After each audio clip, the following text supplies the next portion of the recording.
Sounds good. All right. Welcome, everybody. I am Alita Cass, Vice President for Strategic Initiatives at the Federalist Society and Director of the Freedom of Thought Project.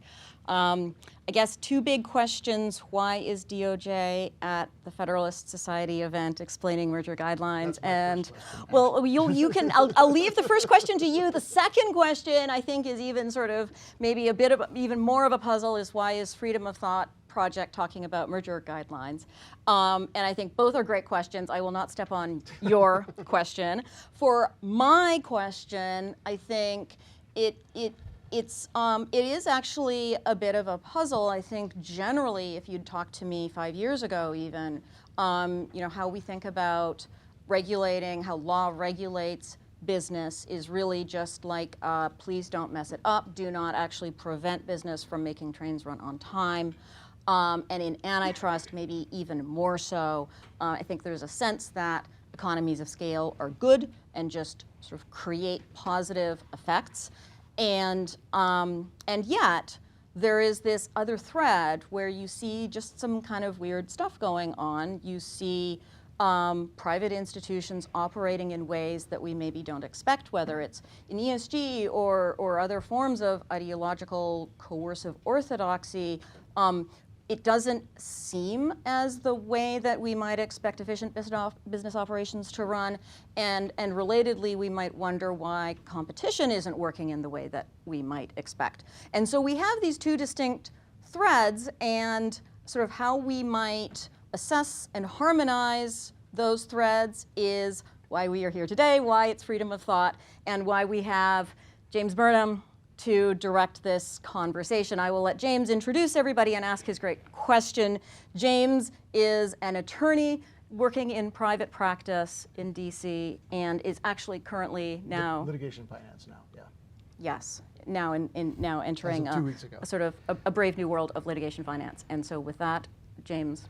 So I will confess I did not prepare elaborate introductions, but Jonathan is the Assistant Attorney General of the Antitrust Division, and Doha is the Principal Deputy Assistant Attorney General of the Antitrust Division, two of the most senior officials in the Biden Justice Department, who I assume are not, like I am, card-carrying members of the Federalist Society. And so I was just wondering, why are you here with me and my bow-tied friends to announce, the merger guidelines?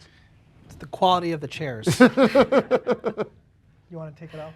Sure, and then you should chime in. Look, at the outset, I think we owe you, Alita, and you, James, a huge debt of gratitude. We take our public service mission very seriously. We take seriously the fact that the Justice Department is sort of the law firm for all Americans and not certain Americans, and we have an obligation to get out and talk to people. That engaging with folks sharpens our viewpoints and assumptions, and we're able to vet our ideas, and this is a really wonderful place to do it. And so, James, you're right, I'm not a card-carrying member of the Federalist Society. I don't know if there's actually cards, but... Well, if there were, I don't think I would have one. But that said, I always appreciate that you guys are willing to have people like myself, like Jonathan, who can engage with your audience candidly and constructively. So thank you. I'll just add a couple things. First is, we issue draft guidelines for public comment. And this is a sincere process. We want to hear from the public. We want to have a discussion about the draft guidelines so that we can get that feedback, we can digest it, and we can make improvements as appropriate. And this is an important process. And it's important to hear from you and your audience as well as the public more broadly. Also, I was thinking back right over here, I think it was 2017 when I did my first talk at a Federal Society event, and it was a panel about antitrust. And I remember it was kind of a remarkable experience because the theme of that discussion was rule of law. And so I started the discussion about, we don't think judges should be activists. We think Congress should determine the goals of law and write statutory text. We think we should faithfully apply precedents according to appellate in the courts and the Supreme Court. And then I talked about how I thought antitrust had diverged from that, what I thought was a unassailable approach to applying the law, and that a lot of antitrust had become activist, and economics, important discipline used to address questions of fact, but ultimately questions of law should be directed by Congress and interpreted by courts. And now at the Justice Department, that's the approach we're taking. We're enforcing the law. We're doing it the way Congress wrote it and the way courts have applied it. Okay, so I'm going to actually switch the order of these a little bit. So I went to the University of Chicago, and so I was inculcated in the Chicago school. I had Robert Bork on the nightstand, kind of gazing or glowering at me, depending on how you look at the photo. Easterbrook was walking the halls. And so I guess one question I have just kind of off the bat is, should I understand the guidelines or the draft guidelines as a repudiation of the Chicago school, or more an effort to pare back some of its excesses, the excesses that attend any revolution, perhaps? Or is something else entirely different? Yeah, I'll kick it off and then Doha can jump in, but let me explain to you a little bit about how this process took place. It's not an exercise in ideology necessarily. What it is we looked at the law. We read every single merger decision ever since the beginning of the Clayton Act. Actually, I'm sorry, I have to chime in because I think the audience might be a little bit suspicious of this. I was a witness to this. In fact, I was sitting in my office when Jonathan walked in and he said, I want every Supreme Court merger case and Court of Appeals merger case ever decided. And I remember when our staff wheeled in these binders of cases, and we did in fact read all of them. So he is serious about that. And then we went down into the district court level, and we asked the question, what does the law say? What does the law say about mergers? How do courts interpret the statute as expressed by Congress? And then we work backwards from that. And that was the scaffolding. Those were the bones that we used to create these guidelines. And then we asked, well, what are the best, most state-of-the-art tools that we can use to apply the law and understand the facts on the ground and make sure we understand how markets function in a way that's relevant to today's economy? And that's how we drafted the guidelines. It wasn't about this school or that school. It was simply about what does the law say and how do we apply it in a way that's faithful to the language of Congress and the interpretation by the courts, starting with the Supreme Court on down. I would only echo all of that. I would also say that we also undertook the exercise of assessing the legality of a merger without guidelines, which is the normal, for those of you who come to the world of law with not an antitrust background, you think about researching cases and figuring out frameworks. And the process of assessing the legality of a merger as though guidelines did not exist, I think also taught us very important things about potential divergence between guidelines that have existed since 1968 and the way courts think about mergers. And I can't help but pick up the last thread of your question about Bork and not Bork. Yeah. Look, I am... Never Bork? I actually worry hugely that the kind of Chicago school Bork, anti-Bork thing has become very reductive. And it's almost a shorthand for describing what you're for and what you're against. And I kind of reject the premise of the question a bit. I think that these guidelines are only a revolution insofar as you think that there is divergence that the antitrust agencies were engaging in that is different from the law. Totally. So I should say, I should have said this before, it's a very impressive piece of work. I mean, you guys clearly put a ton of effort into this. I can't believe you read, how many cases? Thousands of cases? Here's the thing. Who's running the antitrust division? Surprisingly, there are not as many cases as you'd think. Yeah. And that's part of the challenge, right? The last merger case, trivia question, when was the last merger case decided by a Supreme Court? Year. Come on, somebody here knows. Stoller? 1974. No. American Stores, 1990, right? 1990. Wow. And so, but there aren't that many. And so when you think about, well, what does the Supreme Court say about the law, you have to cite to old cases because that's what exists. But these cases that we're citing to are cited by appellate courts and district courts. Yeah. The most recent merger decision was in a case we lost involving sugar. Why? Because the court cited to the brown shoe case 10 times. or over and over again, and the defendants cited to themselves 10 times in their brief, saying that we relied too much on the previous guidelines and this narrow economic test when we should have used practical indicia, as defined by the Supreme Court in the Brown shoe precedent.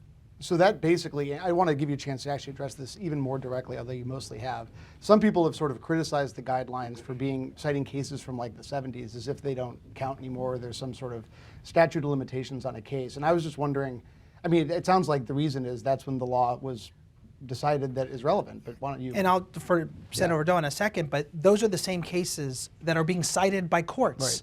The Papps case was cited in our Penguin Random House Simon & Schuster case. There's actually one case we did miss, I will say, which is the Anthem case, a case that the Department of Justice won in the DC Circuit. Finally, and before I send it to Doha, I can't resist. You know what's an old case? Marbury versus Madison.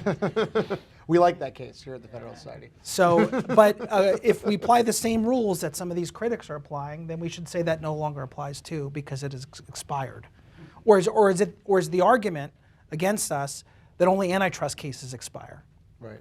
But the principles in these cases are valid law, and as law enforcers, we should enforce the law as written by Congress and interpreted by the courts.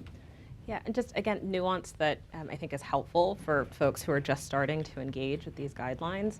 You know, when we cite older cases, setting aside the fact that there just hasn't been a Supreme Court Section 7 case in about 33 years or so, and the last time the Justice Department was a litigant before the Supreme Court, I think was 1978. Jonathan, you were in elementary school, I think. You know, it's been a long time. But we cite these cases not because we endorse the economics necessarily, right? We cite them for legal propositions that are still good law. And the magic of antitrust, the reason we all love the practice of antitrust law, is that it's fact specific, right? And we bring all of our best tools of analysis, the very best of economics, the very best of other analytical tools to bear on these legal propositions to answer this remarkably flexible statute that simply asks whether the effect of a merger may be substantially to lessen competition or tend to create a monopoly. So that, I think that's a good lead to my next question, which is obviously economic thought changes all the time and has changed a lot since the 70s when a lot of these cases were decided. I think some people would say that, you know, we now realize that business combinations very frequently enhance efficiency, they lower prices, they benefit the economy, et cetera.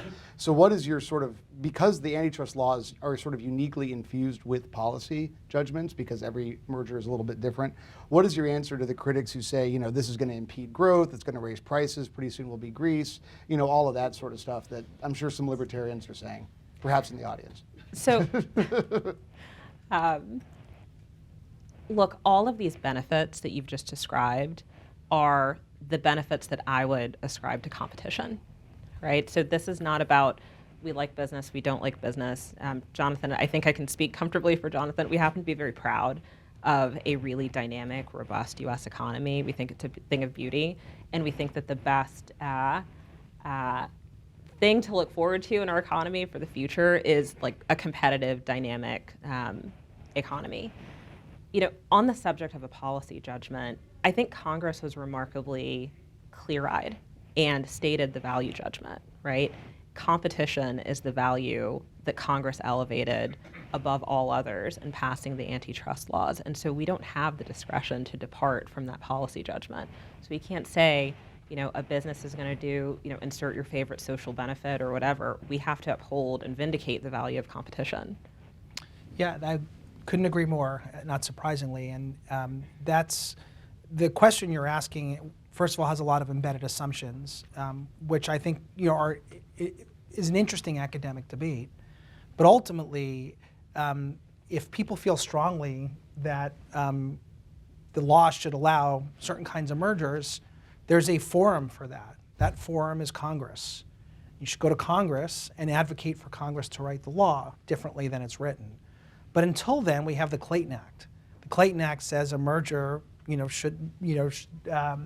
is illegal when the effect may be to substantially lessen competition or tend to create a monopoly. And so I think it's really important that we remain faithful to the statutory text, and at the same time remain faithful to binding court and relevant court precedent, starting with the Supreme Court on down. Yeah, would you mind expanding on that a little bit? I mean, I think it's actually in our contract that we have to ask about text and history here at the Federalist Society. So you've already alluded to this a few times. I mean, could you explain maybe a little bit, because you know much better than I do, the history of these laws, you know, what the text actually says, because none of the court decisions tend to talk about, at least the modern ones, and how that plays into your analysis of what your job is as the enforcement folks. Doha's great on this. Okay. Okay. Look, the legislative history of the Sherman Act is replete with sort of references to the value of competition, the concern about monopolies, not just because they drive up prices, they command the price of labor without fear of strikes, and like all these concerns about what happens if you have corporate power that's concentrated in the hands of a small few, or in some cases just one. You know, there's a lot, you know, it is dangerous to engage in too much, you know, sort of indulgence in the legislative history, but the one thing that we do know is that Congress intended to elevate the value of competition. So it passed the Sherman Act in 1890. Section 1 forbids contracts, combinations, and conspiracies that unreasonably restrain trade. Section 2 bans monopolies, attempts to monopolize, and conspiracies to monopolize. Fast forward to 1914, you know, this is going to be a trend. You're going to see Congress strengthen the antitrust laws. Every time Congress had something to say about antitrust, it gave enforcers, and in some cases private citizens, more tools to combat monopolies and companies that engage in anti-competitive practices. And so in 1914, we get the Clayton Act that has a number of sections, including Section 7, which is really the heartland of merger enforcement. But there's other important sections, right? Section 6 makes clear that the antitrust laws were not intended to be brought to bear against labor unions. Section 8 prohibits interlocking directorates. That's one of Jonathan's favorite. You know, fast forward to 1950, you get the Seller-Kefauver Anti-Merger Act. Then you get the Hart-Scott-Rodino Act, which gives us the power to review mergers before they're actually consummated, right? Before that, we tended to have to review mergers after they were already closed, and it's very difficult to unscramble eggs. It's difficult for courts to make those judgments. It's difficult for businesses that closed, you know, perhaps not fully appreciating the antitrust risks of closing.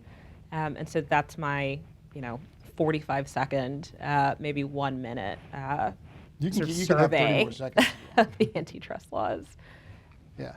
So, okay, that's really interesting. And so one thing I was struck by actually reading the Clayton Act, which I had not done, is just how broad the language is. I mean, it would seem as though you're almost compelled to intervene in any time competition is going to be reduced in a particular marketplace. So, I mean, is there any more, and I don't mean to press on it if there's not more, but is there anything more about the historical context of the statute and the values that Congress was concerned about at the time that can help us understand what that means? I mean, is it all just about price, or is there more going on here, I guess, when the statutes are enacted that give them a much broader significance? Right. And so this, you know, can be subject to interpretation, but I think it's important to focus on the statutory text.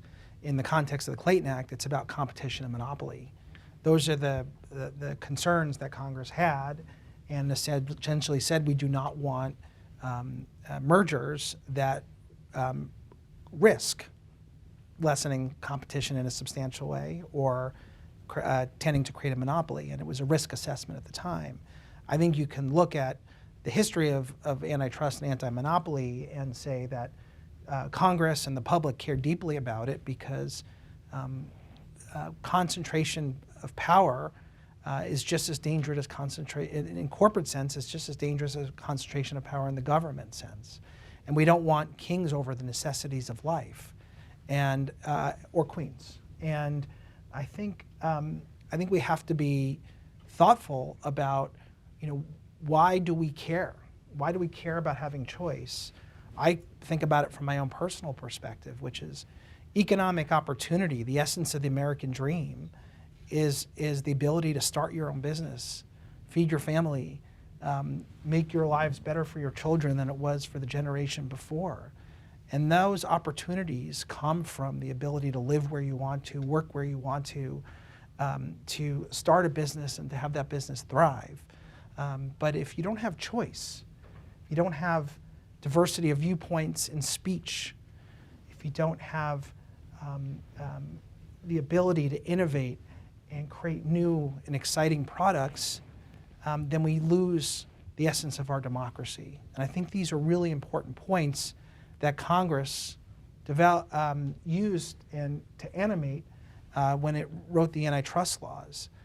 But they're written in a way that is clear about the value judgment that Congress made, the Clayton Act, Section 7, is that competition is important. We don't want to risk losing it.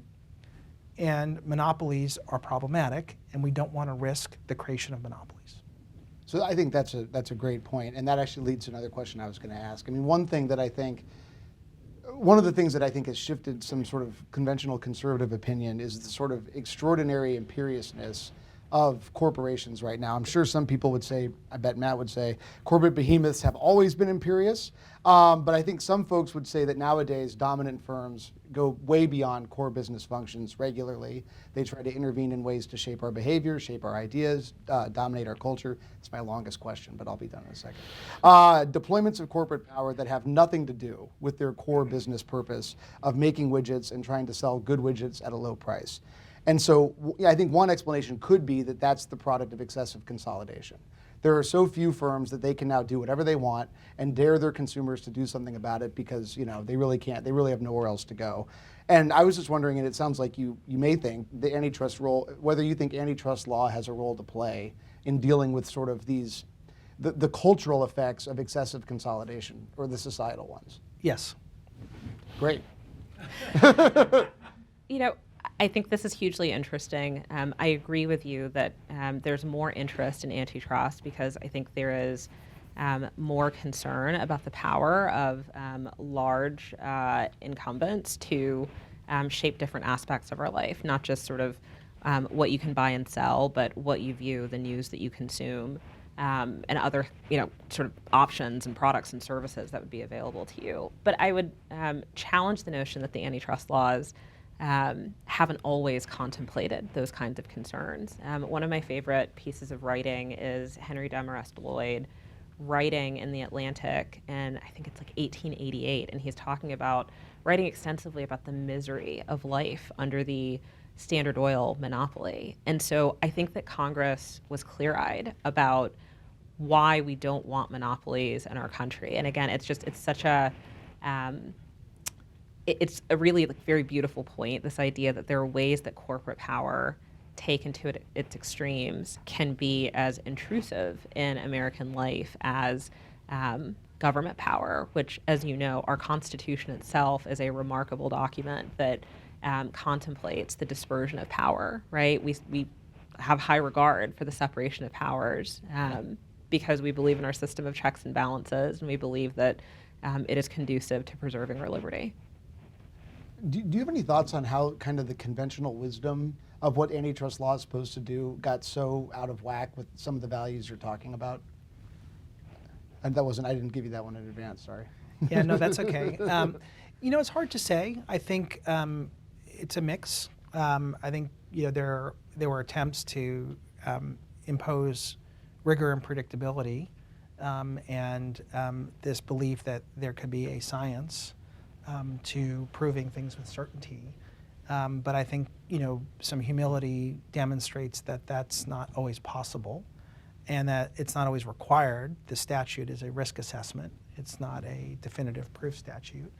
But I also think that we lost sight of the goals that Doha just articulated so clearly. Why do we care? Why do we care about competition? Why did Congress write this statute? And I think when we start veering from the statutory text and the case precedent, it's very easy to lose your way, and it's very easy to infuse values that might reflect your judgments rather than the judgments of Congress. And I think part of what we're trying to do is go back to the statutory text, look at the case law, and treat this as a function of law enforcement and rule of law, rather than ideology. Policy judgments should be made by Congress. Now, inevitably, they're going to be, cases are going to be fact-specific. They're going to be judgments that have to be made on the line and enforcement. But if you have a North Star, and that North Star is what are the goals of the antitrust laws as articulated by Congress in the statute and interpreted by courts, it's much easier to stay in line with that direction. Yeah. So do you have any, and obviously feel free to reject the premise of the question too, but to the extent that the merger guidelines are sort of forward-leaning on kind of how antitrust law should be understood in 2023, do you have any concern that that could be in some tension with or undermine ongoing enforcement actions that rely on what I would view as very conventional theories of antitrust law that even, whatever, the biggest Borkian would say are plausible or good theories? Yeah, let me start on this because I think it's really important when we think about tools, analytical tools that we use to enforce the antitrust laws, economics being the most notable, that we use those to address questions of fact, not to decide questions of law. Questions of law should be viewed in light of the statutory text and applicable precedent. I think it's undeniable that markets today are different than they were 50 years ago or 15 years ago.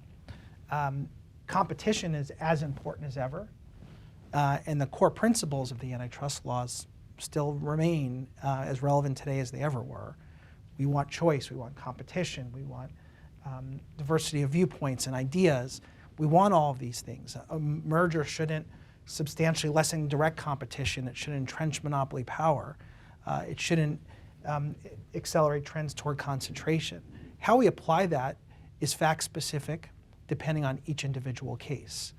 And I think we often get wrapped around the axle in antitrust around a very stylized model of competition as simply vertical or horizontal, which are terms that really antitrust lawyers and antitrust economists use, but business people don't. Why? Because it often understates the nuance of modern business and modern markets. I often say looking at things solely through a vertical or horizontal lens is like watching 4K video through a black and white TV. You might see the images, you might understand what they're doing, but you're going to miss all the nuance. And so we've taken an approach that actually uses more state-of-the-art economics. Our chief economist, Susan Athey, who's here, is one of the most revered economists in the world, Bates Clark Medal winner, and understands that markets are complicated and dynamic. And we use that understanding that markets can be multi-sided, multi-dimensional, and that competition can present itself in lots of different ways. And so these guidelines are built, designed to start with the important question: how does competition in this market present itself? And does the merger threaten that competition or threaten the creation of a monopoly?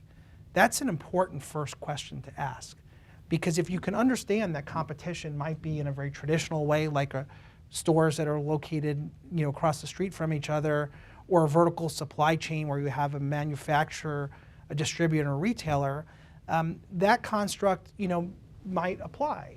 But you might have platforms, and you might have multi-sided markets, and you might have moats, and you might have distribution of ideas. You might have AI that is built on massive data sets.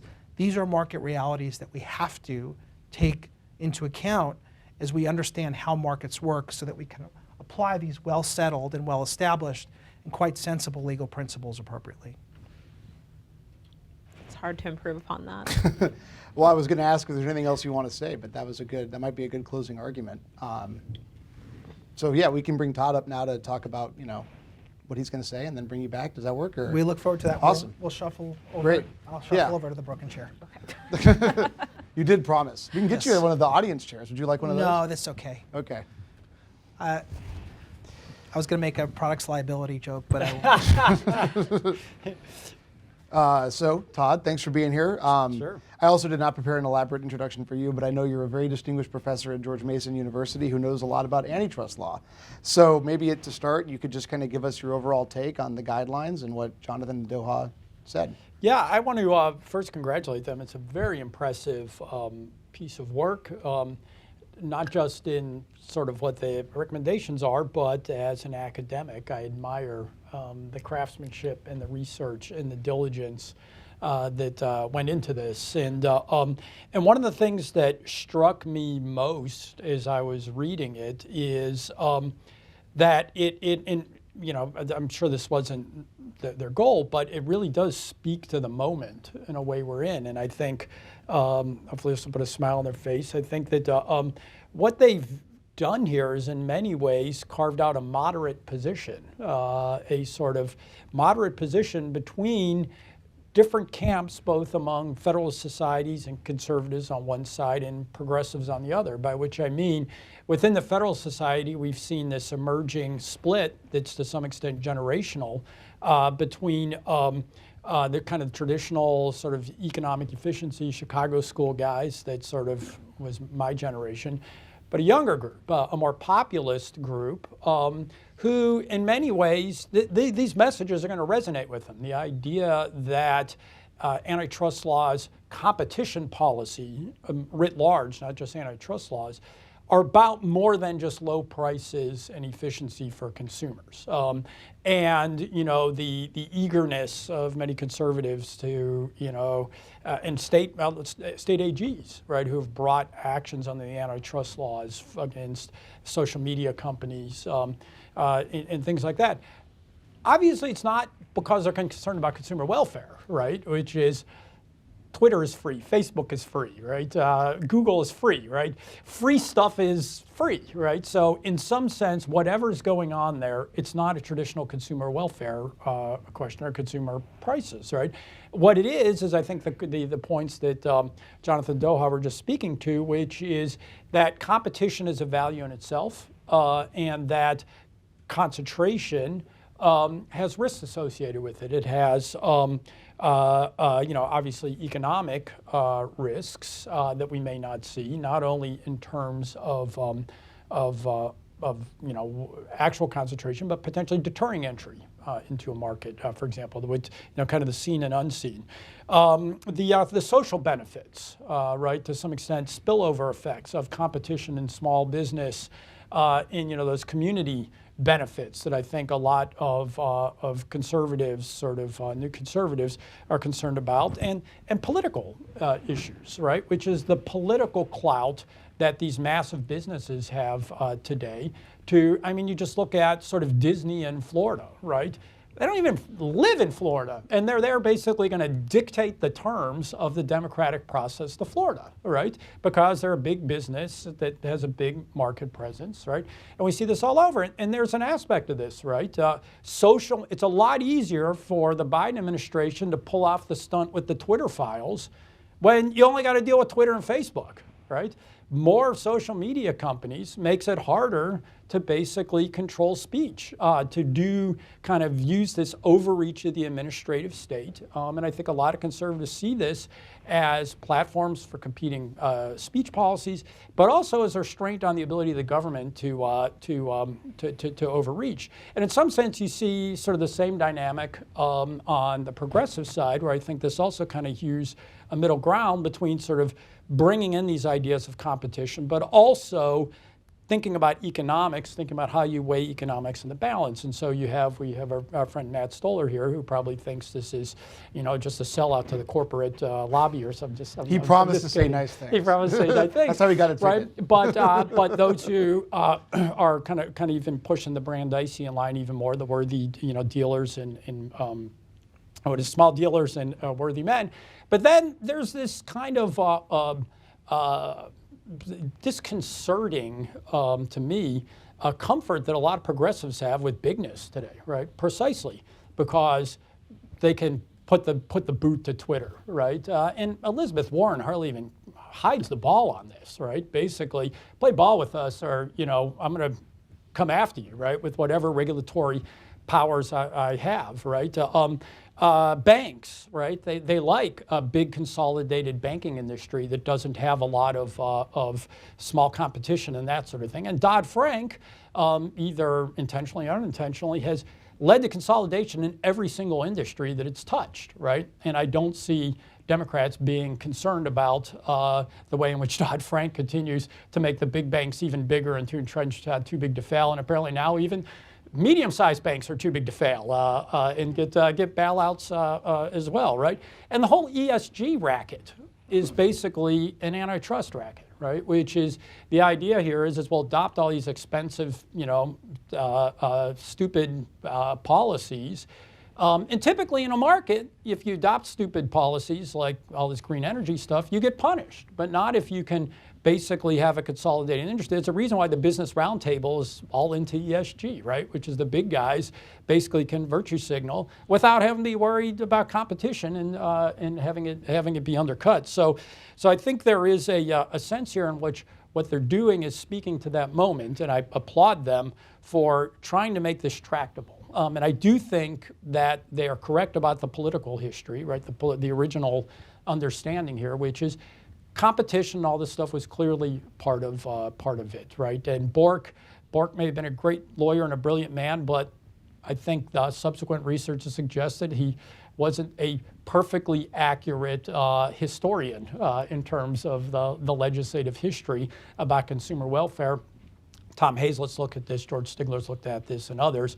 And I think these virtues, these values they're talking about are in there. And I think we're seeing a moment now where people are trying to recapture some of these things. And I think they're actually giving a template here for recognizing those political, social, economic values that were part of the original Sherman Act and then kind of went out of favor in the 1970s and 80s for various reasons. So there's a lot in there to unpack. So let me actually start with something that just kind of takes the Chicago school on its own terms. I mean, are there any examples, and I won't ask you guys this for all kinds of reasons, but in your view, of consolidation that has happened in the last 30 or 40 years that was just obviously bad? Airlines come to mind as they cancel flights constantly and the service is terrible and you don't even get the peanuts. But that were just clearly bad, even by the Chicago school's terms, but because everyone was sort of enamored with the idea that business knows what it's doing and how dare we interfere, nonetheless were allowed to happen. Well, I don't think that's a fair characterization of why people are saying. Yeah, right. Yeah, people are saying, right? So they accurately describe sort of the state of law in the 50s and 60s. It coheres with what we saw, I think, during the early days of antitrust and the like.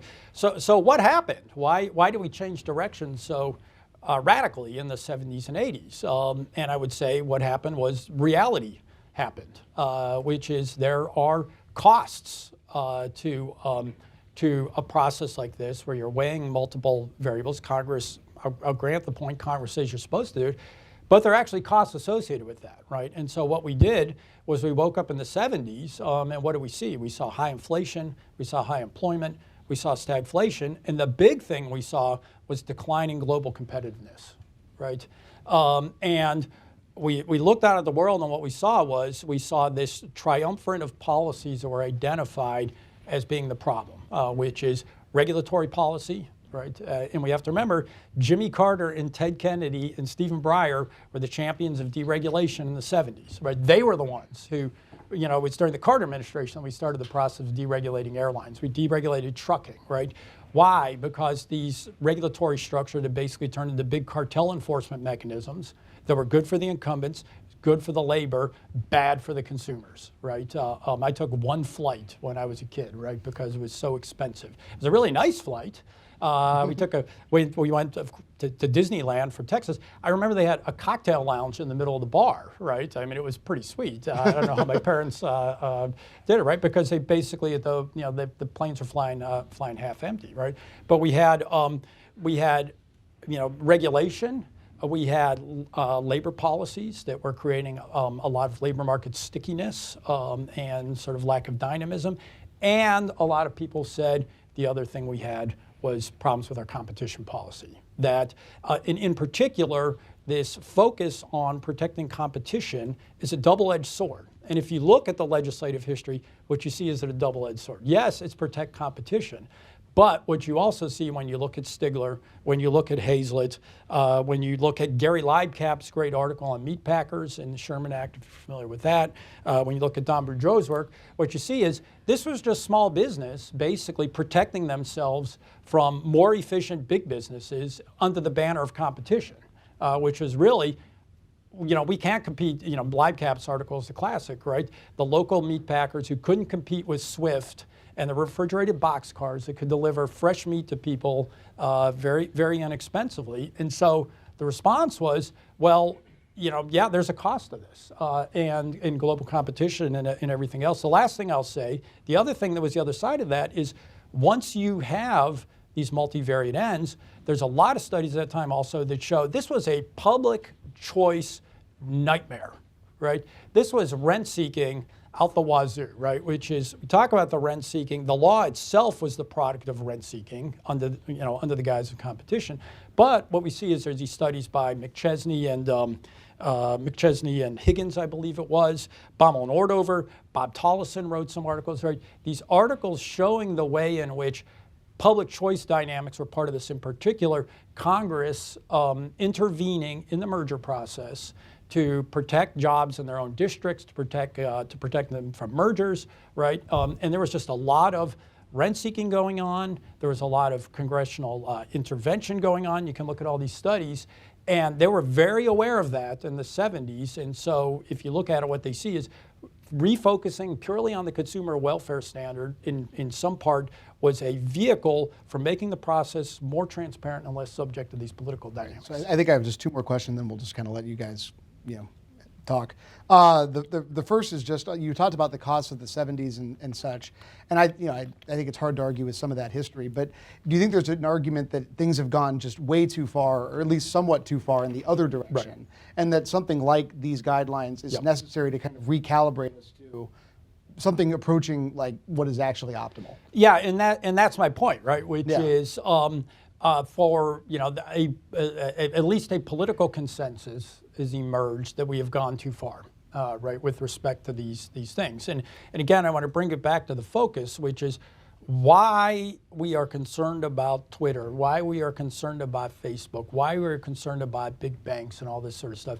Really, I mean, to some extent, it may be economics, but I don't think it's really about the economics. I think it's about the things that they're saying. And we can always kind of quibble about the economics around the margins. They've got some things here. But what they're really doing here, I think, is a very powerful insight. And this is, I think, the nut of what they're doing with the new merger guidelines. It's just that they're flipping the presumption, right? They're not going whole hog towards sort of all-out populism, right? And sort of jettisoning economics completely, right? Because that's kind of a problem we have right now, right? I mean, look at this idiotic thing, the Credit Card Competition Act of 2023, which I wrote in the Wall Street Journal, right? A complete misunderstanding of competition, complete lack of any understanding of the impact on consumers from this. I mean, it's just like, Roger Marshall and J.D. Vance are, co-sponsors with Dick Durbin and Peter Welch, right? Kind of thrown in with a kind of populist mindlessness that basically has nothing to do with economics. That's bad, right?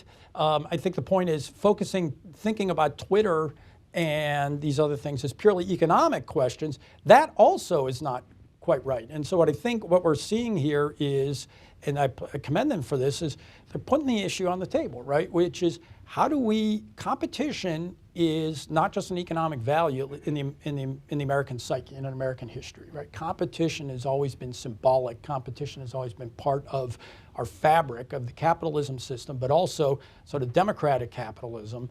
And I see them, I think, to their credit, trying to reintroduce these values into things and sort of think about in an economic sense, think about the intangible values of competition, of in sort of the unmeasurable kind of things that I think they accurately pick up in the economic history and the legislative history, which is we want to preserve competition as the competitive process and not these sort of static equilibrium models that are sort of the warp and woof of modern merger theory, and trying to reintroduce this back into the scale. And so I think in some sense there is a sense in which it's a legitimate criticism of the Chicago School Revolution that it has gone too far in formalizing and systematizing and kind of stripping that value, that sort of social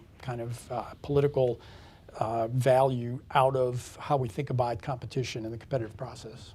So that actually took my second question already. So please, Jonathan, Doha, do you guys want to respond, say anything, or I can just come up with more Go for questions? it. No, I mean, that's a lot to digest. I was really thoughtful, and I guess I would offer a couple reactions. One is, I think when we undertook this project, we tried to do it without, by using the values that Congress itself laid out. And I think by doing that and using the case law, it gives us a structure to help make sure that we are staying on a path that is consistent with the objectives of the antitrust laws. You talked a bit about some of the articles and some of the concerns that came up in the 70s and around that period and subsequently. But I think one of the criticisms I guess I have of those criticisms is that those are value judgments. Those are ideas, right? And we can agree or disagree about those ideas, but the proper place to incorporate those ideas is Congress. And so if there's a belief that we should be using a different framework, then I think the proper place to do that is to go to Congress, get Congress to revise or issue a new statute, and then we will enforce the law accordingly. But until then, I think we have an obligation, certainly at the Department of Justice, to enforce the laws written by Congress and to follow the facts in the law wherever it leads us. And that means applying precedent. And if people are unhappy with that precedent, then again, they can go to Congress and get repealer statutes. This is a process for that. But I think we have to be vigilant and diligent in making sure that we are being rigorous in our legal analysis and then using state-of-the-art tools to apply the law to the facts as we find them today, not as perhaps stylized models or I think what Doug North used to call blackboard economics would suggest. Right. Yeah, I mean, Todd, what do you think about that? I mean, conservatives, one of the big criticisms of the administrative state, of Chevron, of a lot of these doctrines is it's just executive branch people making stuff up.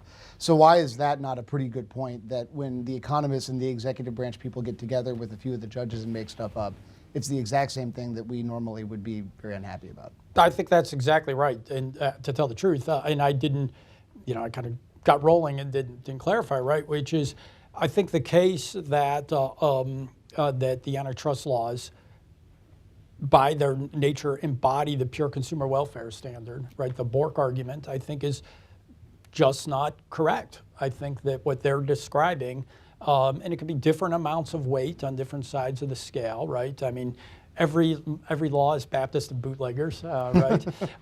Competition, protection of competition easily can become protection of competitors, right? Regardless of their efficiency. Both of those things are in the antitrust laws, which is incumbents who wanted to be protected against more efficient new rivals, as well as protection of the competitive process just generally. And so, but I think Johnson's exactly right. I'm not going to that I think what they have done is a fair reading of the antitrust laws.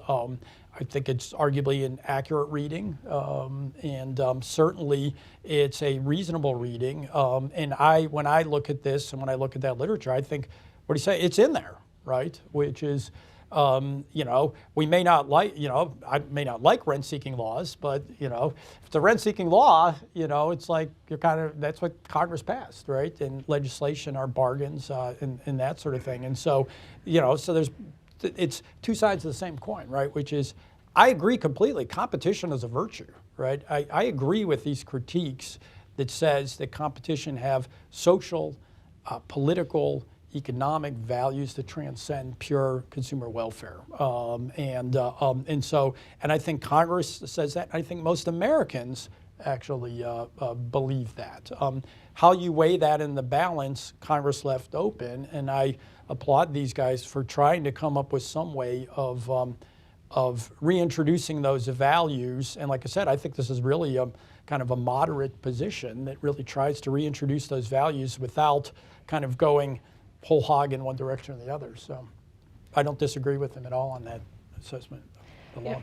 I think Todd's critique is very interesting. You know, a few times we've talked about concerns about lobbying and rent seeking and protecting less efficient competitors and things like that, and some of the older case law. And I guess I just quibble with the idea that competition is synonymous with those things. I don't believe that it is, and insofar as that was happening, I think it was a problem with the analysis and not a need to, or anything that would justify revisiting the goals of the competition statutes, which again are articulated by Congress and clarified by the highest courts. And, you know, I'm also deeply uncomfortable with the idea of the executive branch kind of reimagining those goals and recalibrating, you know, justifications for the application of the law or the lack of application of the law. I mean, I find that very concerning. And I'll say, that's one Sure.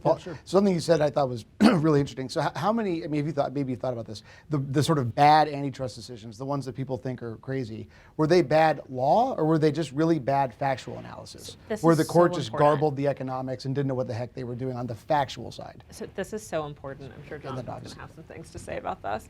When we cite older cases in the draft merger guidelines, they are for propositions of law, right? There's a whole explanation in the draft merger guidelines about how we would not necessarily endorse the economics of the time.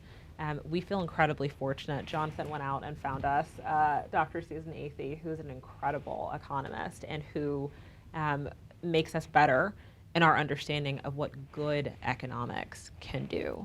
Right? Good economics can help us understand facts and apply them to those important propositions of law.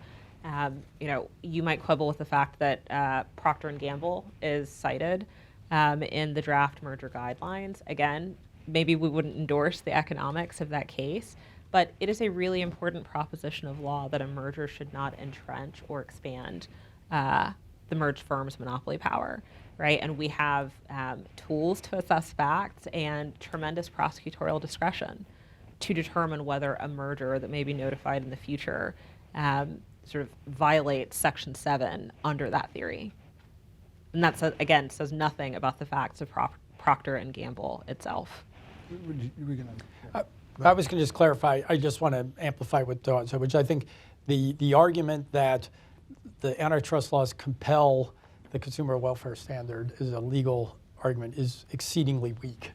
So I just want to make it very clear, which is I think the reaction was the reaction I think was driven by a perception of the effects on the economy and globalization and global competition and that sort of thing. And so they kind of skipped this. They skipped the step of doing the rigorous historical and original argument here. And so I think in that sense, I want to again commend what they're saying is I think largely correct as a matter of law. But just so I mean, you all would say, I think, that everything in here is justified just under the consumer welfare standard itself, right? And then maybe there's broader values that are relevant, or I don't know. What do you think? I guess I would start by saying which consumer welfare Yeah, standard. right, okay. Yeah. Right, because I always like to say if you ask 5 lawyers what's the consumer welfare standard, you get 6 different answers. And they have to check with the economist. Yeah, and then you get 7 different answers, right? Yeah. And there are a lot of different interpretations, and I think if some people don't agree as to what something is, it's not a standard.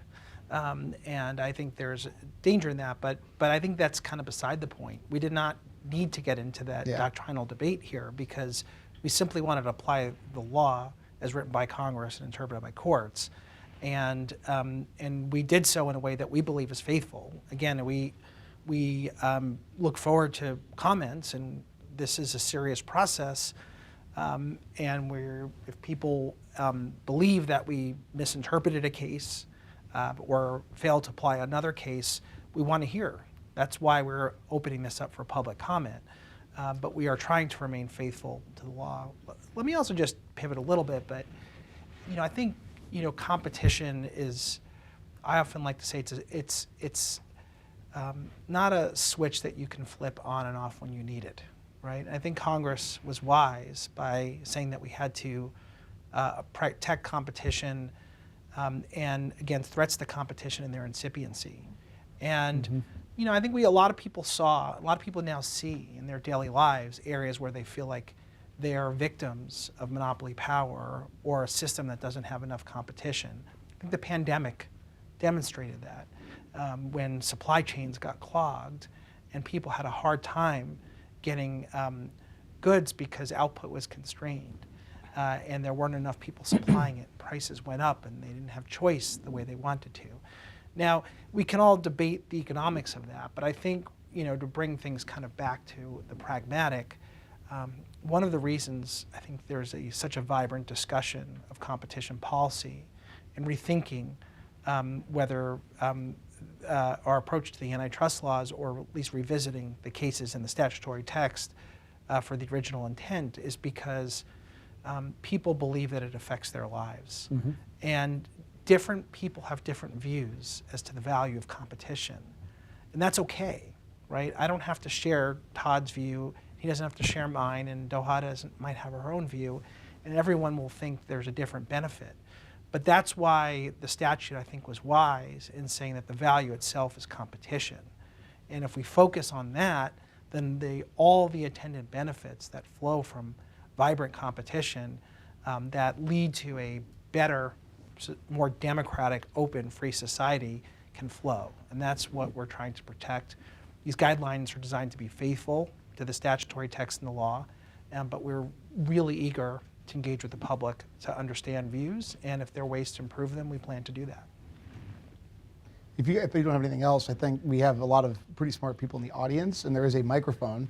Alita, I don't know. I'll just add Oh, go ahead, Todd. one thought please. on that. I think those are very, very insightful comments by Jonathan. It strikes me when I look back over the history of the last couple decades, the whole question of competition in many ways boiled down to this question of predatory pricing, right? Which is, so for decades, the answer is, oh my gosh, Walmart is going to drive out all the competition and then jack up their prices. It's right.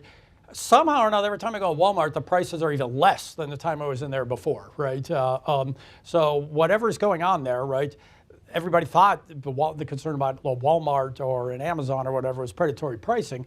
It appears, and so part of the argument was, well, that never really occurred, right? They never got to the recoupment part of it. And so I think, to Jonathan's point, there was a sense in which, well, if we get this wrong, it allows merger to go through and they start raising prices, it'll be entry and all this sort of stuff, so it's no big deal. And I think what you're putting on the table that I think is an important point is, a really important point is, that's not really the only issue we're concerned about, right? It's not like, we're not concerned that Twitter is going to get a monopoly and then jack up the prices, right? I guess $8. I don't know if you consider. I have not the paid. price. Neither have I, right? But I think the point is that I think what I read in the guidelines, that defines the question too narrowly, right? It's not really just about predatory pricing and recoupment. That there's these other values that are associated with it that are important, and to the extent that we focused it narrowly, that's the sense in which you think about in terms of narrow consumer welfare standard, not being expansive enough to kind of meet the moment, I think that a lot of people are concerned about. If you want to respond, please. Please. Go for it. No. I don't have a response. We can also just ask I'm ready for No, questions. it's listen, I think, again, it comes down to competition. That's the value, right? And that's the value that Congress articulated. And again, the beauty of it is that it has all sorts of benefits. And so, if we want a free and democratic society, we need opportunity, and competition is the beating heart of that opportunity. Awesome. So I just asked that they be questions and not debates. If you want debate, you have to buy them a drink at the reception after. Please, go ahead. Hi, John Vecchione from New Civil Liberties Alliance. I'll buy my own drink. Just fair enough. Yeah, exactly. I meant Todd. There'll just be a buffet of drinks, right? No, but You can buy me a drink even if if you don't want to debate me. so my question is really not an antitrust question. It's more a rule of law question. Yeah. Will these guidelines, and I've only read about them, I haven't read them, so I apologize for that. The other elephant in the room is the FTC. And sometimes justice and the FTC aren't on the same page, which is somewhat, if you like, the unitary executive, and also if you're trying to be regulated by one law, that's sometimes a problem. Are these guidelines being put in place and all this work going into it because both agencies are going to be driven by them? Yeah. So if I may indulge, Todd or James, literally on the same page. Yeah, that's DOJ, that's the FTC. And there's a little White House, but you can't see it. It's Yeah, cut off. no. So this process was undertaken by both agencies because that has, been the tradition at least since I think 1982 or 92. Before that was just the Department of Justice. And given the overlapping jurisdiction, I think it's very important that we drive to harmonization and convergence. And so, but when it comes to at least the Clayton Act, we're enforcing the same law and we're interpreting the same cases. And so that's makes it a little easier to get on the same page if what we're expressing is a faithful recitation of the law. And again, people can agree or disagree whether we got it right, but that's the goal. So just a little bit more on rule of law principles. I feel compelled to say that the guidelines are not law. Yes. Right. The law is I the should've law said is that. the law. Right. The statutes are the law. The courts interpret the law. The guidelines are our best effort to be transparent to the public about how we think about merger review. Certainly, courts have relied on guidelines as persuasive authority, but again, the guidelines are not law. Right. Yes, I completely agree with everything Doha said. It's an important distinction. Hey guys, Satya Marar from the Mekki Center. I quite like what you said earlier about how America used to be about being able to start your own business, not rely on the man, support yourself, your family, and so on. One of the biggest barriers that small businesses face, and something that's one of the many things driving consolidation, one of the major ones, is cost of regulation. Very high fixed costs, often forcing companies to vertically integrate so they can bear those costs, and we see that in the impact of that in sectors like healthcare and even banking. So I know the DOJ has had a limited advocacy role in the past of researching how markets operate and what's driving or not driving competition. Would the DOJ consider returning to that role and investigating, doing a cost-benefit analysis of regulation's impact on the economy, as we looked at the 70s, and how it might be impeding competition? Yeah. So let me start, and Doha can take it out, add on, which is that, first of all, our role at the Department of Justice is limited. It's limited to law enforcement, and so that's our focus. And we enforce, at least at the Antitrust Division, a very limited set of laws, but we do often weigh in on policy. I will say the Competition Council and the executive order that asks agencies across the government to think about competition and a whole of government approach helps foster the importance of competition. And I think there are ways in which that's starting to work, but I think it's a wonderful thing when agencies around government are thinking about competition policy as part of their everyday practice. Yeah, so agree with all of that. I would love the budget to have a whole arm to think about these kinds of issues, but our role is limited and our resources are limited, and so we can't do that. But what we do, as Jonathan mentioned, is sometimes provide technical assistance on the competition implications of proposed regulations, proposed rulemaking, for example.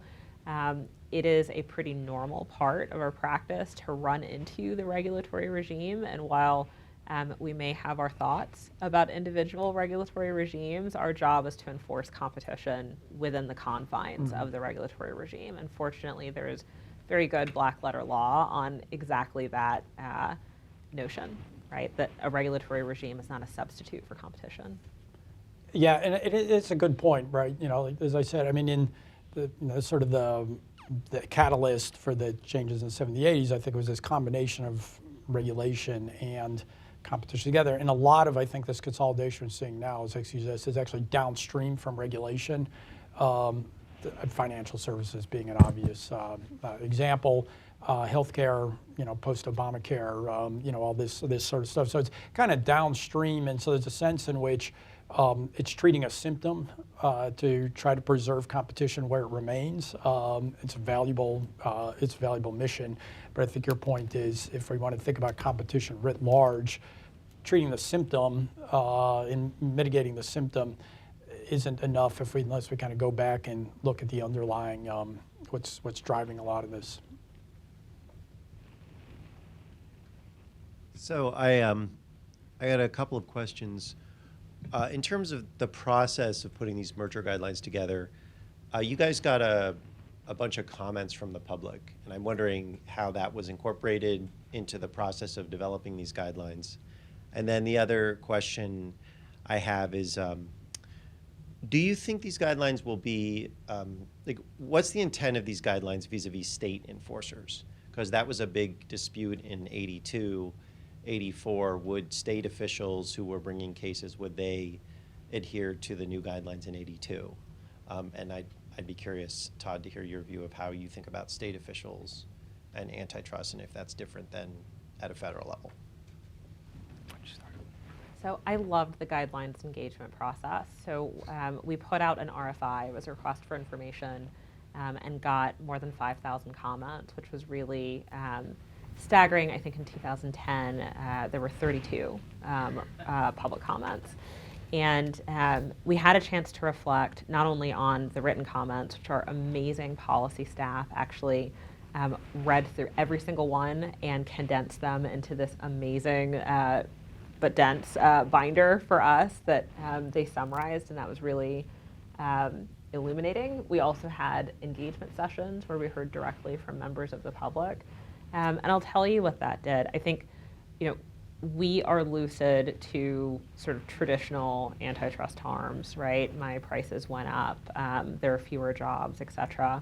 But I was moved by accounts from emergency room physicians, for example, who talked about, after a merger of their provider group or an acquisition by a hospital, that they were actually not able to provide as good care under the regulations or rules or whatever that were promoted by the acquiring company. There were accounts of maternity ward nurses that said, after a merger, they reduced the number of nurses on a hospital floor, and they were rounding less frequently, and they found that very stressful because they felt like they weren't able to deliver care. There were many more examples: agriculture, media, other really important industries in the economy, but hearing real accounts of how regular people, many of whom are outside the Beltway, experience life post-merger was very interesting. I guess I'll add on that and say we were moved by that in a number of ways. One is making sure that these actually address the kinds of problems that people are confronting on a daily basis. And it also reiterated to us the importance of making these accessible to the public. And so antitrust has become, over the years, very technocratic. And the process of making it technocratic has made it exclusionary. And so it's harder for the public to participate in the process if the words that we use are overly complicated. Now, of course, nuance is necessary and sophistication is necessary in some instances. But we've hoped we found many ways in which we can make it more readable, more accessible, more usable. And I think that is a good practice for the agencies to pursue going forward, because these are the people's laws and we need to make them available and accessible to people. In terms of state enforcement, it's a great question. I'm curious, Todd, what you think. I'm always struck by the fact that state antitrust enforcement predates federal antitrust enforcement. And there are a number of state constitutions that actually have anti-monopoly principles in their state constitutions. These are like founding principles for states. And if you think about the principles of federalism, I think the states are co-equals and they have antitrust enforcement authorities, and we respect that and we work closely with them, but they have to make decisions that are independent. In terms of what the guidelines mean, I guess I'll defer back to what Doha said earlier, which is the guidelines aren't the law. The law is the law.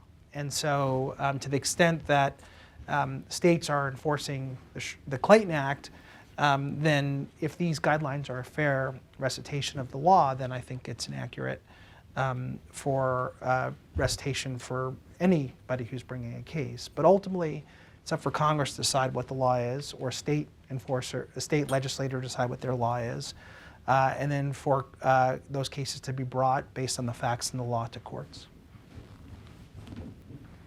Yeah, I'll just say two things. First, on Doha's point about the nurses and that sort of thing, which I think is an important point, which is, by and large, as you can see, I'm favorably inclined toward the project that they're doing here. And a lot of the devil's in the details on how this is going to work out, I think will be interesting to see over time in terms of an experiment in some sense, a kind of a return back to the future kind of thing.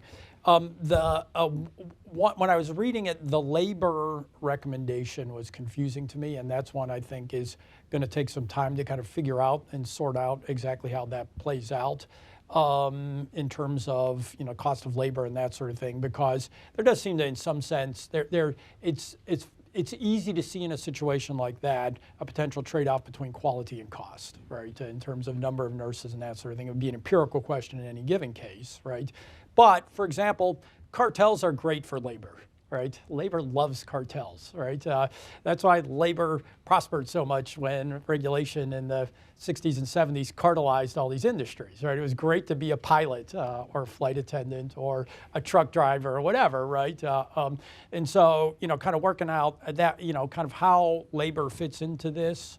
It's a section in there. I think it's worth thinking about. I think a lot of people, and it'll be interesting to see what they do with that. With respect to the states, I have to say I'm a bit of a skeptic.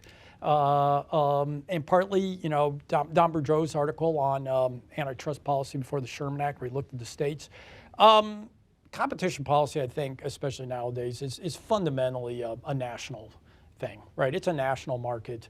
And I just think the balance between state enforcers protecting inefficient competitors from interstate commerce is so tempting. That's what Boudreau documents was the origin of these early antitrust laws, was basically for small in-state businesses to protect themselves from interstate competition. I see personally very little value added from an aggressive state antitrust enforcement mechanism, and a lot of risk of rent seeking from in-state interests protecting themselves from competition. And so that's obviously a broad generalization, but by and large, I tend to be relatively skeptical about what state enforcers are adding to this mix. I just have to respond to the labor point. It's part of my Yes, contract. You were mentioned in the comments, you get to respond. Yeah, no, please, because I'd like to hear more on on that part of the report. Look, I'm always suspicious of overly simplified notions of labor's ability to get protections from competition. Look, there are few instances where Congress actually subordinated the value of competition in favor of other policy goals, and one is labor. Right, Section 6 of the Clayton Act declares that the labor of a human being would not be subject to the antitrust laws, and I think that's very important. And there are, examples of courts actually building out that doctrine and giving us a non-statutory labor exemption as well. But labor competition is a really important part of the industrial relations of firms. Right, this is, I think, not very. Radical, right? We won a whole labor market merger challenge in Penguin Random House, Simon & Schuster, before these guidelines had seen the light of day. And we're really proud of that, right? We think that that case, that theory was defensible under prior interpretations of Section 7. But, when we talk about healthcare consolidation that leads to lower quality, right? We're often told consumer welfare is supposed to protect non-price dimensions of competition as well. And so I wouldn't sort of discount that or regard the 2023 draft merger guidelines as doing anything new. What they do is get crystal clear that labor markets are a type of input market, right? And while I think sometimes the economics of labor markets can look a little bit different from product markets, there's absolutely symmetry in the law in terms of protections for output markets and input markets. Please. Hello, I'm Waverly Wentworth. I am a law student, so please please go easy on me, even if my question does not go easy on you. So many are saying, by which I mean one Reason article, that the goal of these new guidelines is to deter any mergers going forward, to put a suppressant on the industry. What would you answer to those criticisms? No. Okay. Go ahead. So I have the great privilege of doing a lot of different things at the Antitrust Division, and I get to supervise the civil enforcement program. And so I see the statistics every single month about the HSRs that are filed. And so faithful to your request, I will go easy because you are a law student. It was Many Reason's fault, mergers. not It was her fault. Reason's Yeah, fault. it's That's okay. Look, in our regime, a lot of mergers have to be notified to the agencies before they close, and they're subject to a statutory waiting period. And every single month, the vast majority of mergers go through without so much as a phone call from the Justice Department or the FTC. They go off without incident, and they close, and people move on with their lives. A tiny fraction are subject to a preliminary investigation. An even tinier fraction get an administrative subpoena called a second request. And the tiniest fraction are ultimately challenged in a federal district court or abandoned after we tell them that we have competition concerns. I think in fiscal year 2021, we got north of 3,000 HSRs. How many merger challenges did we have in fiscal year 21? What, 10 or so? I don't. And that was, I think, more vigorous antitrust enforcement, right? Like that was like a notable period for antitrust enforcement. And so I don't think that a faithful observer of what we were trying to do can reasonably posit that we were trying to deter all mergers. I'll be a little snarky in my response, not to you, but to others, which is that I am often so I'm often noting how the people who will criticize us for lacking rigor will lodge criticisms that are so devoid of any rigor.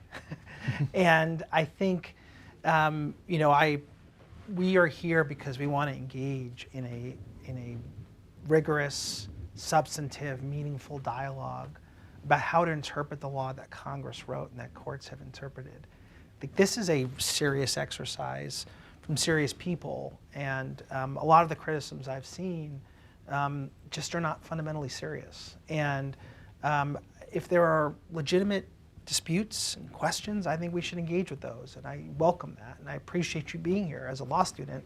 I think it's incredible, and I think the interest that I've seen from law students in these issues has been inspiring to me, and I think a lot of the greatest questions and insights in the field are coming from people like you who are in law school, who are curious, who are looking at these ideas with fresh eyes. But I think we want to have a serious conversation about serious issues, and I do think ad hominem attacks sometimes from the outside can be very attractive in a in a sentence or two. But I think what we're trying to do here is fundamentally more serious, and I think more important, which is to get it right and have a good, serious debate about the law. But that was a great question, and thank you for being here and having the courage to ask it. And I'll just amplify what Jonathan Doha said. That is not an accurate or fair criticism. That's totally off base for two reasons, which is first, Section 4 still talks about rebuttal evidence, right, in terms of failing firms and efficiencies and all that sort of stuff. That's all still there, right? They wouldn't have a section on rebuttal evidence if they just meant to block all the mergers, right? But the second thing I think is more important, and if you take one thing away from sort of thinking about this, and again, I keep coming back to this point that this is kind of a moderate document in some sense, considering all the froth and things that are going on in the political discourse around this. Things, which is what they really are doing here is just changing the presumption, that there is, rather than, sort of type 1 and type 2 errors being reversed a little bit. And they make this clear on the first page of the merger guideline report is that, that the presumption is in favor of competition, right? I don't remember exactly, I don't remember exactly how they say it here. There's somewhere in here they've got the exact line, right? But basically here it is. To show that, that its effect may be to substantially lessen competition, right? And so that's really what's going on here, right? Which is what is the burden of proof on approving a merger or not approving a merger? That's a lot different from saying they're going to just block all the mergers. Well, and that's a quote just from the Clayton Act, right? Direct quote. Yeah, right. Yeah, right. So, Yeah, no, but that's exactly right. We started with the law. It's not that novel of an approach. Yeah, right. Joel Thayer with the Digital Progress Institute, and really appreciate what you all have done on the draft guidelines. I do like the idea of going back to more of a textual analysis of antitrust instead of just a strict, almost staunch adherence to economics. Not to say it's not important, but I do appreciate what you all are attempting to do. With that said, you guys, it is refreshing to hear that someone, in response to, does this involve the consumer welfare standard, and someone, can't remember who said it, but said which one. I'm absolutely in agreement when it comes to, there's a lack of deny. I think many people can't deny that price is always sort of the focus on, at least a significant focus of any consumer welfare academic or view. However, you did raise that there are non-price features to the consumer welfare standard, and when it comes to free services online, like a Twitter or a Facebook, I don't think consumers are really that worried about, am I going to pay $5 for a tweet? It's more of the drove of data that they're going to have to give, or particularly with Facebook. Do you guys consider potentially looking at data as a form of currency, given that that seems to be the transaction that happens over these platforms? I, as a Facebook user or Instagram user, am giving a lot of data to Instagram or whatever, and in return, they are able to sell that data. So is there anything to that in sort of a consumer welfare type of analysis? Do your merger guidelines consider that in terms of, like, let's say Meta wants to merge with Twitter? Would the fact that they would get X amount of more data be at all relevant? Yeah, such a thoughtful question. Let me start by saying the welfare of consumers is a really important objective of the antitrust laws. We're not writing that out. Nobody is. And a lot of antitrust can do a lot of things to protect the welfare of consumers, whether it's how much money they pay or how much data they have to give up. We have gone through painstaking detail to make sure we write these guidelines, that we recognize that competition can present in lots of different ways, and that whether it's the welfare of consumers, workers, or anyone else, can be threatened by excessive monopoly power. And so we have updated some of the even traditional tools around, for example, like one of the market definition tools, not the only one, but one of them is a small but significant non-transitory increase in price.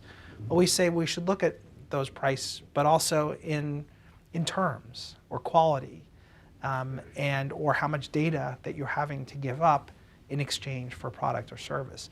These are economic realities. Like, we cannot deny them. And so we need to understand that that's how markets function and make sure we're applying the law with a very realistic and accurate assessment of how markets present in today's economy.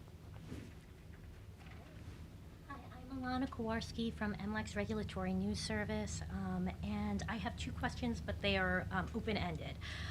So the first one is, how does the merger guideline revision complement the pre-merger notice form revision? How do you see those two as connected? And then the second is, what guiding principle did you use when you were figuring out which ideas from the comments and the RFI to incorporate into the guidelines? Super thoughtful questions. I'm going to take the second one and reserve the first one for Jonathan. So in terms of comments that we got from the RFI process, you sort of read them, you engage with them, you think about sort of accounts of competition. And I think the benefit of them, when you can't investigate, you can't sort of evaluate sort of the veracity of what's being said. The value is always that it opens your mind to the different ways that people can be harmed by mergers. I think I went into the process believing that we had a pretty developed sense of the different ways that harm can manifest, but hearing it in people's voices based on their accounts, I think can be really powerful, and it can also help us calibrate how much weight or emphasis to put on particular kinds of harms. And so I thought, that was a huge benefit to us. Yeah, I guess there's a process underway at the FTC which issued the draft notice regarding the HSR form with our concurrence, and I want to respect that process and allow it to play out. And so we're eager to see, I'm sure the FTC is as well, the comments that come back in return.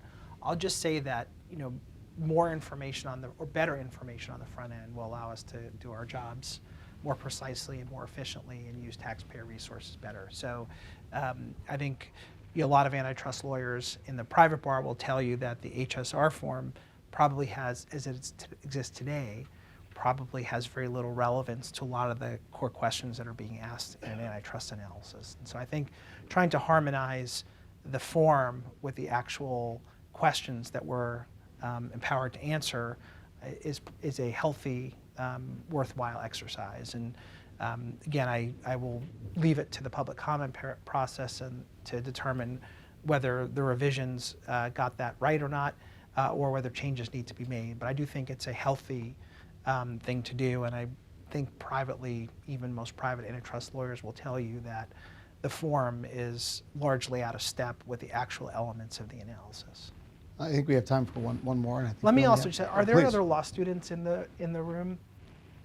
I just want to make Yeah, sure one back if, there. if there are any law students. Raise your hand high. There you go. Yeah, if there are any other law students in the room who want to ask questions, Yeah, absolutely, of we will course. go longer It's because I think our time is that's- your time, or your time yeah, is our time. So I want to don't make sure know. all the students Yes. get an I know, opportunity because to that ask could be the questions. Now you former have to ask a question. Yeah.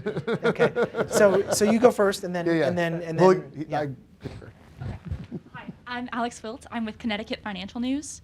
And so I was wondering, by stressing that the guidelines are grounded in existing case law and law, is it kind of prepping for convincing the courts to adopt these as a persuasive authority? And second question, sorry, there's two. So you mentioned how a lot of the comments that you got were about how people had been affected by a transaction rather than one that was taking place or proposed. Do you see a possibility that there could be a switch to look at more consummated transactions somehow? Because like a lot of vertical merger losses, and the FTC kept losing hospital merger cases, and they ended up winning by bringing a consummated hospital merger challenge. So, is there a way? Yeah, that's our question. Sure. Do you want to? Todd, No, should I was go. just remembering when I was at the FTC during the Bush administration, there were all these hospital, you mentioned hospital mergers, and kept bringing hospital merger challenges and losing. So, so I remember that well.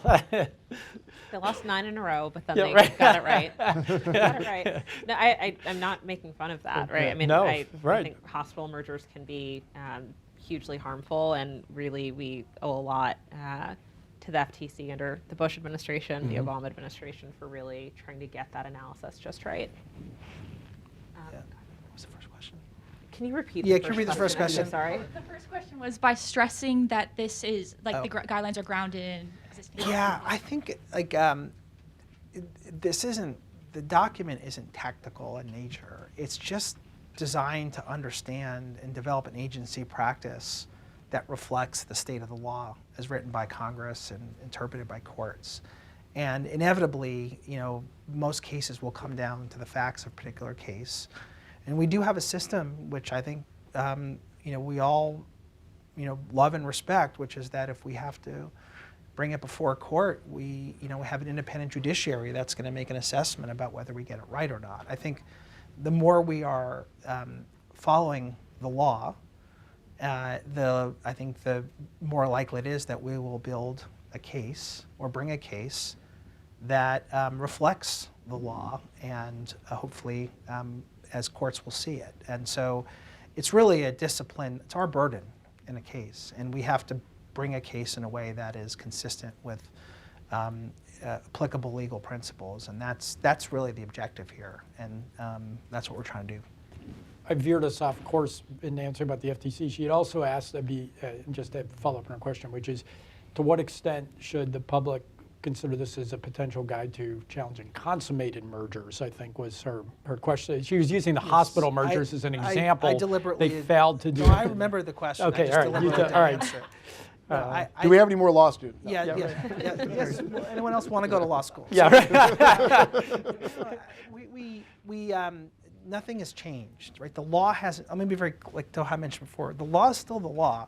The cases are still the cases. Nothing has changed, right? What we're trying to do is reflect agency practice in a coherent way, and apply and provide greater awareness and transparency about how we go about enforcing the law, and to do so faithfully. And that hasn't changed. Hi, my name is Jack Altman. I'd be really interested to hear, particularly in the realm of vertical mergers, how DOJ incorporated the lessons learned from cases that it's lost in the development of the guidelines. So thinking back to either Microsoft Activision or AT&T Time Warner, and how those have been incorporated. Yeah, great question. Where are you at law school? Columbia. Okay, great. Well, thanks for being here. Appreciate it. So I would say that, and Doha, you should weigh in as well. I think one of the things that we're trying to identify with these guidelines is that not everything neatly presents always as vertical or horizontal, right? I think a lot of vertical case law was developed around a very formalistic view of how markets function with manufacturers, distributors, and retailers, and kind of very linear or rigid supply chains. I think increasingly the market characteristics we're confronting on a daily basis are often multi-sided and multidimensional and present challenges that perhaps are distinct from that linear structure, or that rigid structure rather, that is, might be, more suitable to an incentive and ability or into a foreclosure analysis. Now that might be relevant in some other kinds of non-horizontal mergers, but I think what we've tried to do with the guidelines is recognize that there are a lot of different geometries that exist in the marketplace. I often like to say many of them are, less vertical and horizontal, more like a gemstone. And I think we have to be, aware that multidimensional nature of how markets function is a market reality that we have to take under advisement and into account as we investigate to determine whether competition is harmed or whether a merger may substantially lessen competition or tend to create a monopoly. And so we've really tried, hard using, rigor and applying the case law, which does speak to a lot of this, right? If you entrench monopoly power, right, that's a principle that it was established decades ago, but, can apply today. Or if it accelerates trends toward concentration. Like those are, again, core concepts that speak directly to the intent of the statute and to the language of the statute. Unsurprisingly, I agree with all of those things. On the subject of losses, look, we learn a lot from our losses. We own our losses. I think that being very reflective about, the opinions of courts and sometimes juries helps us get better. We get a better sense of what judges are asking of us, what kind of evidence is persuasive, how we're applying facts to the law and so forth. And so, we never bring a case unless we believe that a violation of law has taken place. Every single time we're doing a very sober application of the facts to the law. And while we always want to win, we don't always win. But we always take what we can from losses and try to get better the next time. The point Jonathan made is one I want to make sure doesn't get lost, because I do think it's important, this vertical horizontal thing. And I hadn't really thought about it very much until I was reading it and talking with him. That's just kind of pulled out of the air, right? I don't see that in the Clayton Act, the horizontal merger thing. Yeah, right. All this sort of stuff, right? It's like, and if I put on my legal realism hat again, I think maybe, and I tend to agree with Jonathan, that may be a binary distinction that's outlived its usefulness. My sense is maybe that was one of those things back when we had all these goofy per se rules and stuff back in the olden days, right? It was a way of overruling precedent without overruling precedent to some extent, right? Kind of cabining off these sort of per se rules and that sort of thing. So we came up with these sort of rubrics to say, well, it's not that, and so, you know, we can do this and that sort of thing. And I think maybe that's as Jonathan says, I think a case could be made. That is a rubric that has outlived its usefulness and didn't have much of a statutory or logical basis to begin with. It was a useful presumption, but I think as Jonathan said, the world is much more complicated now. We realize that they don't fit neatly into those two holes, and so maybe it's time to kind of move beyond that. Maybe that was something that was useful in its day, but may have outlived its usefulness at this point. So. Unless there are any more law students, I think we're done. Yes? Any final comments?